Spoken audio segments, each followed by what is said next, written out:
छत्तीसगढ़ के मुख्यमंत्री Bhupesh Baghel Babylon international पहुंचे। विश्व पर्यटन दिवस पर आयोजित टूरिज्म कनक्लेव 2022 में शामिल हुए। उन्होंने छत्तीसगढ़ महातारी की पूजा कर कनक्लेव का शुभारंभ किया। साथ ही इस कार्यक्रम में पर्यटन मंत्री ताम्रध्वज साहू भी मौजूद रहे। सीएम बघेल ने विश्व पर्यटन दिवस के अवसर पर सभी प्रदेशवासियों को बधाई और शुभकामनाएं दी। साथ ही उन्होंने कहा कि पर्यटन एक उद्योग बन चुका है और हमारी सरकार आने के बाद से ही हमने लगातार पर्यटन के क्षेत्र में विशेष ध्यान दिया है और यही कारण है कि आज देश विदेश से सैलानी आ रहे हैं। फिल्म वेब सीरीज का शूटिंग डेस्टिनेशन छत्तीसगढ़ बन रहा है।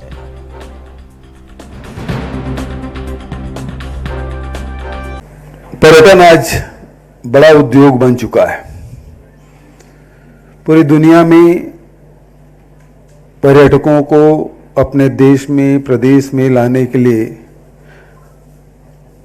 राज्य सरकारें, केंद्र की सरकारें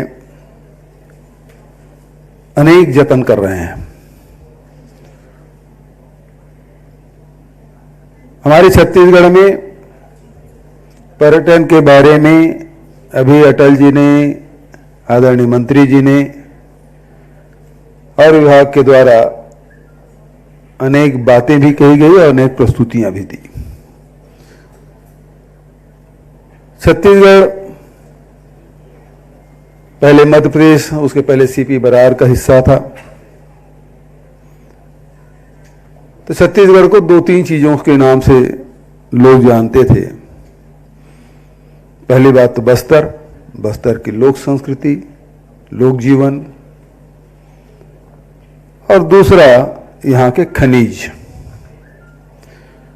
लोग चाहे वो कोयला के मामले में हो, चाहे लोहा के मामले में हो, बॉक्साइट के मामले में हो, लोगों का ध्यान आकर्षित किया जो मेजर मिनरल्स है उस पे। तो लोग यहाँ या तो पहले बस्तर जाते थे या फिर यहाँ उद्योग और व्यापार करने के लिए लोग आते थे।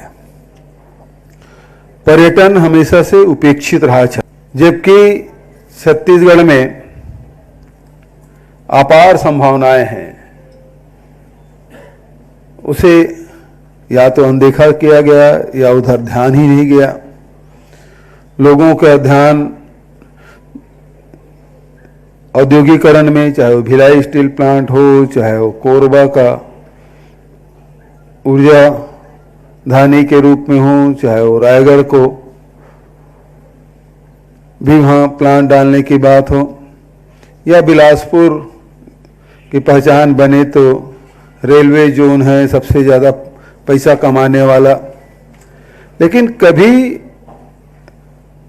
हिंदुस्तान के मानचित्र में या दुनिया के मानचित्र में पर्यटन की तरफ लोगों का ध्यान गया ही नहीं। बाद में हुआ, छत्तीसगढ़ राज्य बन गया। तो छत्तीसगढ़ राज्य बनने के जैसे जैसे दिन बीतते गए, लोगों का ध्यान केवल नक्सल के मामले में था। आज कितनी घटनाएं घटी, कितने लोग मारे गए, उनका मूवमेंट कहाँ पे है, उनके रोकने के लिए क्या योजनाएं हैं, उसके लिए तमाम प्रकार के व्यवस्थाएं, उसे कैसे लड़ा जाए, उसे कैसे समाप्त किया जाए।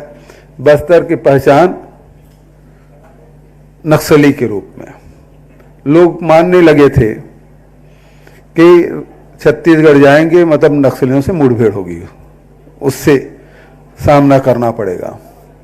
चाहे रेलवे स्टेशन उतरे तुरंत नक्सली पकड़ लेंगे, एयरपोर्ट में से बाहर निकले तो नक्सलियों से सामना हो जाएगा। लोग घबराते थे। छत्तीसगढ़ में भी स्थिति ये कि हम लोगों के परिवार में कभी ये बात हो जाती थी। हम लोग तो राजनीति में हैं, शुरू से रहे हैं। बस्तर का दौरा का कार्यक्रम बना नहीं कि घर वालों का बीपी बढ़ने लगता था, और जब तक कि दौरा से वापस ना आ जाओ तब तक के ऊपर के सांस ऊपर, नीचे के सांस नीचे, ये स्थिति। तो हमारी पहचान जो उस प्रकार से नक्सलगढ़ के रूप, छत्तीसगढ़ में इतने प्राकृतिक सौंदर्य है, सुंदरता है, प्रकृति ने हमको इतना कुछ दिया है, केवल यदि उसको ठीक से व्यवस्थित कर लें तो इतने पर्यटन आएंगे जिसके आप कल्पना नहीं कर सकते। जो आपको साइट आप विदेशों में ढूंढते हैं वो सारी चीज हमारे छत्तीसगढ़ में अब चिन्हांकित भी कर लिए। लेकिन सबसे बड़ी समस्या हमारी क्या है? हमारे सामने सबसे बड़ी समस्या एक तो वहां पहुंचने की और दूसरा वहां रुकने की, तीसरा प्रचार प्रसार तो है ही। अब जितने भी लोग पर्यटन करते हैं, या तो धार्मिक पर्यटन करते हैं, आध्यात्मिक पर्यटन करते हैं, मन की शांति के लिए करते हैं, परिवार के घूमने के लिए, ज्ञानवर्धन के लिए और मनोरंजन के लिए,